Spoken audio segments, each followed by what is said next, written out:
ముందుగా ఆర్గపల్లి గ్రామ ప్రజలకు దసరా శుభాకాంక్షలు తెలుపుతున్నాను.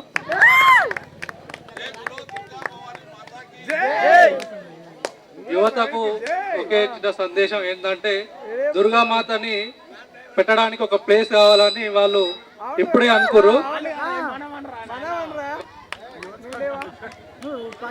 మనం అంటే అందరం వస్తాం. దాని గురించి ప్రస్తుతం సర్పంచ్ గారు ఎంపీటీసీ గారు కలిసి నిర్ణయం తీసుకొని రేపు చెప్పడం జరుగుతుంది. అలాగే గత 12 సంవత్సరాలుగా ఈ దుర్గామాత దేవి శరన్నవరాత్రులు అంటే ముఖ్యంగా గుర్తుకొచ్చేది ఆర్కపల్లి గ్రామం.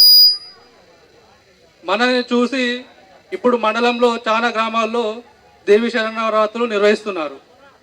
ఇలాంటి ఏ పండుగ అయినా సరే ఆర్కపల్లి గ్రామంలో శివరాత్రిని పురస్కరించుకొని అలాగే దేవి శరన్నవరాత్రులు ఉరుసు ప్రతి ఒక్క పండుగను చాలా బాగా జరుపుకుంటారు.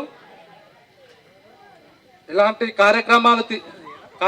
కార్యక్రమాలు తీసుకొని వచ్చి పిల్లలు, యువకులు, గ్రామ పెద్దలు ప్రతి ఒక్కరూ అందరు కలుపుకొని ఈ యొక్క కార్యక్రమాలను ముందుకు తీసుకుపోతుంటారు.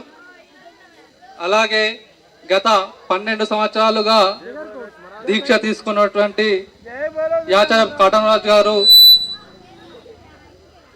అమ్మవారిని గత 12 సంవత్సరాలుగా ముఖ్య కార్యకర్త